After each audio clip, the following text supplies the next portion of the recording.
Olá pessoal, meu nome é Natália Nogueira e essa é a nossa segunda videoaula e a gente vai fazer um resumo da obra Vidas Secas. Então, como vocês sabem, o autor da obra é o Graciliano Ramos e ele pertence à segunda geração modernista e ele vai tratar sobre temáticas sociais, especificamente sobre o sertão nordestino.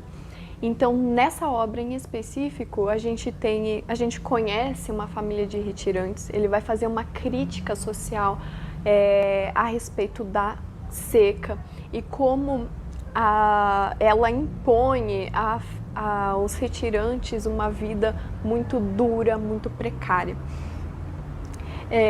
A linguagem dessa obra é uma linguagem mais objetiva, mais direta.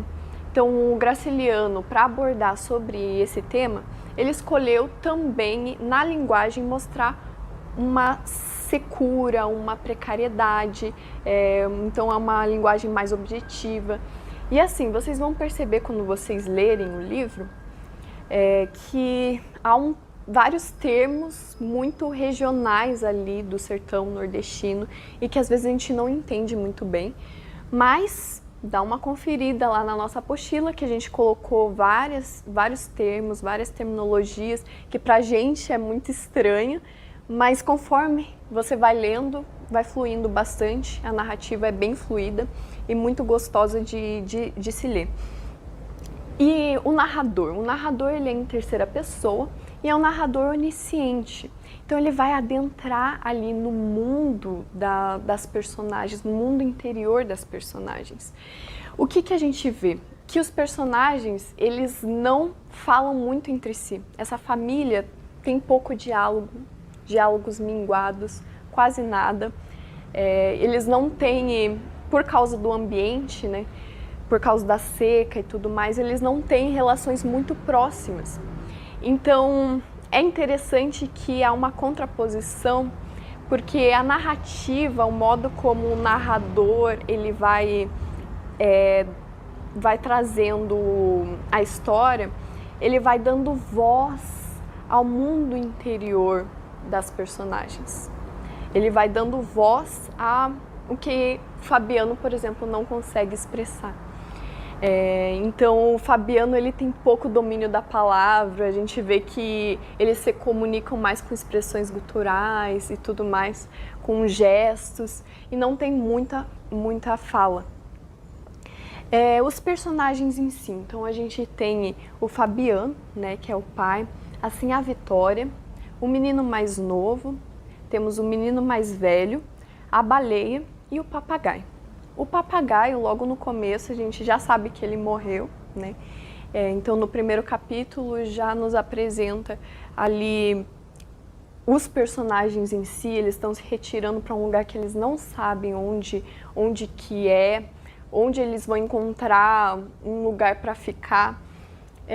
E já fala assim, ó, o papagaio morreu porque eles precisavam comer alguma coisa e tiveram que se alimentar do bichinho que eles tinham, e eles acabam se remoendo ao longo da narrativa por causa disso. Mas é interessante que o papagaio, ele nos mostra como a família não falava quase nada, porque ele imitava o latido da baleia e também o barulho dos bois e tudo mais. A família não falava muito. Com relação à divisão dos capítulos, a gente tem 13 capítulos. Temos a primeira parte, que é uma parte de abundância, de fartura, e a segunda que já começa de novo o ciclo da seca. Então, a primeira parte vai até mais ou menos o capítulo inverno, e depois a gente tem essa transição, que de novo começa a vir o prenúncio da seca. Adentrando para os capítulos, então a gente tem no primeiro capítulo, como eu havia dito, a retirada deles para um lugar que eles não sabem onde é, e já o prenúncio que iria vir a chuva. Então é interessante que no final do capítulo acaba com muita esperança do Fabiano. Eles encontram uma fazenda que aparentemente estava abandonada, depois eles vão saber que tinha ali um dono, e eles pedem para ficar ali trabalhando para ele, então ele vira patrão deles e eles trabalham ali. Então Fabiano se torna meio que um caseiro daquela casa. O segundo capítulo, então, ele vai abordar mais especificamente sobre o Fabiano. O Fabiano, a gente começa a ver que ele é, já também no primeiro capítulo, que ele é uma pessoa bruta, meio rude, principalmente por causa do meio que ele vive e também pelo trabalho dele, né? Ele é vaqueiro e a forma como ele trata seus filhos, de forma impaciente, às vezes dando umas acocoradas neles e tudo mais. Mas ele tem conforme a narrativa, a gente vai vendo na introspecção dos pensamentos dele e tudo mais, a gente vai vendo como ele tem um coração muito bom, se preocupa com a sua família, com o sustento da sua família. E ele bate muito na tecla nesse capítulo a respeito dele ser um bicho. E a todo momento, ao longo da narrativa, a gente vê que os personagens humanos, eles são zoomorfizados. Então eles são tratados como animais, principalmente por causa do meio que eles vivem. O meio impõe a eles atitudes muitas vezes trazendo instintos animalescos. Então a forma como eles se portam, a forma como eles falam, mostra esse processo e até mesmo na linguagem. Então ele fala que ele é um bicho, ele não é igual aos outros homens brancos que possuem, que são donos de terras, que possuem as coisas, têm alimento. Ele não. Ele, no caso, ele apenas trabalha para aqueles que são donos das coisas. Então ele se considera um bicho. Mas ele tem esse dilema: eu sou um homem ou sou um bicho? Eu sou um homem ou sou um bicho? No terceiro capítulo, que é o Cadeia, Fabiano ele vai até a cidade comprar algumas coisas que ele precisa e acaba trombando ali com o Soldado Amarelo. E ele fala para ele jogar uma partida ali de baralho. E ele acaba perdendo todas as coisas que ele havia comprado, né? Então ele fica bravo e tudo mais. E o Soldado Amarelo não gosta. E ele pisa no Fabiano e depois acaba prendendo ele. Então ele é espancado e preso. O Soldado Amarelo, ele é um personagem importante também na história. Ele é um dos antagonistas da história. E depois ele vai reencontrar mais pro final do livro o Soldado Amarelo. Assim, a Vitória, que é o quarto capítulo, especificamente sobre essa personagem, a gente vê que ela é uma mulher muito inteligente, até mesmo o próprio Fabiano reconhece a inteligência dela, até porque depois quem vai descobrir que o patrão está enganando, explorando eles, é assim a Vitória.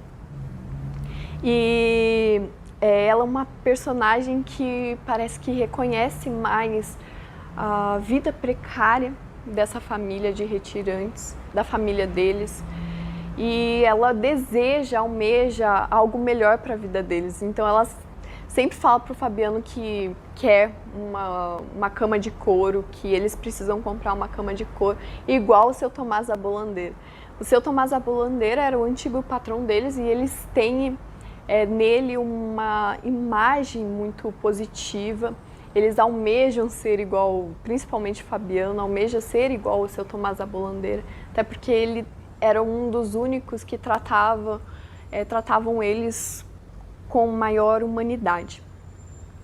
Então, assim, a Vitória, ela é essa personagem que é como se fosse a cabeça ali da família, guiando a família e tudo mais.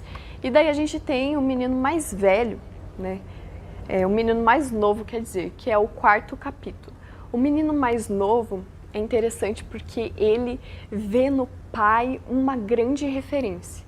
Então ele vê o trabalho do pai com grandiosidade, ele deseja ser igual ao seu pai, deseja usar as mesmas roupas de vaqueiro do pai, fazer a mesma coisa que o pai fazia. E ele também tem esse desejo de mostrar tanto para o seu irmão, o menino mais velho, quanto para a baleia, que ele é capaz de alguma coisa. né? E acontece algumas coisinhas engraçadas nesse capítulo, e daí mais pro final ele vai falar assim, olha, quando eu me tornar igual ao meu pai, quando eu for vaqueiro, eles vão ver que eu sim sou capaz. Daí a gente passa pelo último capítulo dessa primeira parte, que é o inverno. E no inverno a gente tem ali o Fabiano, eles estão em volta de uma fogueira e Fabiano começa a contar umas histórias meio desconexas, ninguém tá entendendo nada. O menino mais velho tenta entender o que o pai tá falando, mas não faz muito sentido, justamente porque o Fabiano não tem esse domínio da palavra. Ele tá muito empolgado, inclusive tá chovendo, né, naquela noite. Então ele tá com esperança de que coisas boas vão acontecer, contando ali várias histórias. E esse é praticamente o último capítulo que a gente tem abundância, fartura, e daí a gente transita já para a segunda parte, que volta ao ciclo da seca.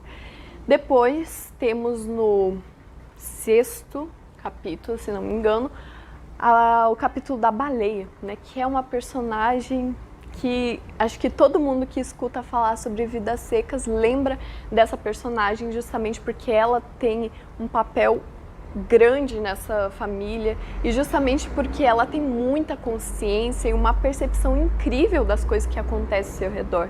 Então, enquanto os personagens humanos eles são animalizados, a baleia ela é humanizada. Então ela tem pensamentos como de humanos. Esse capítulo ele é muito bonito, a gente tem imagens quase que cinematográficas de algumas coisas que vão acontecendo, que eu não vou contar, você tem que ler para saber o que vai acontecer nesse capítulo. Então, temos essa personagem que tem um papel essencial para essa família. E um apego, ela é considerada quase que da família, até o próprio Fabiano diz isso, né? Daí depois a gente tem o capítulo das contas, que é justamente aquele momento que assim, a Vitória vai vai mostrar pro Fabiano que eles estão sendo enganados pelo patrão deles. Daí o capítulo do Soldado Amarelo, que o Fabiano reencontra o Soldado Amarelo.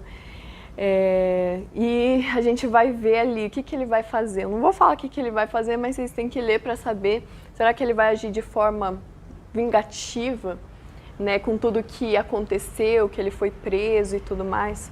E ele tá ali no ambiente dele, um ambiente confortável a ele, então ele pode ter essa reação ou não contra o Soldado Amarelo.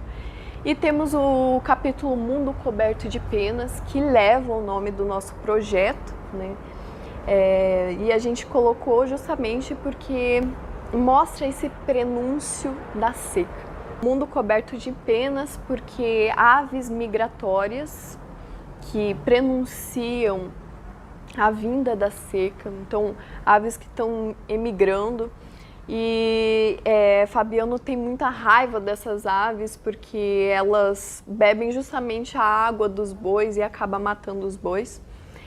E o último capítulo, que é a fuga.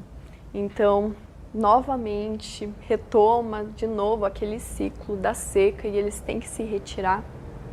Então, com a vinda da seca, o prenúncio, as arribações e tudo mais, eles têm que se retirar. E a gente tem o final desse capítulo, é muito bonito porque eles têm uma esperança. Apesar de tudo, apesar dessa vida, parece que eles já sabem o que vai acontecer, mas eles têm esperança de que as coisas vão mudar, de que eles vão para a cidade, os meninos vão poder estudar e ter um trabalho, cumprir um papel na sociedade diferente daquele que ele cumpria. Então acaba com uma certa esperança. Então, gente, esse é a nossa videoaula a respeito da obra Vidas Secas. Espero que vocês tenham gostado e assistam a nossa última videoaula. Tchau!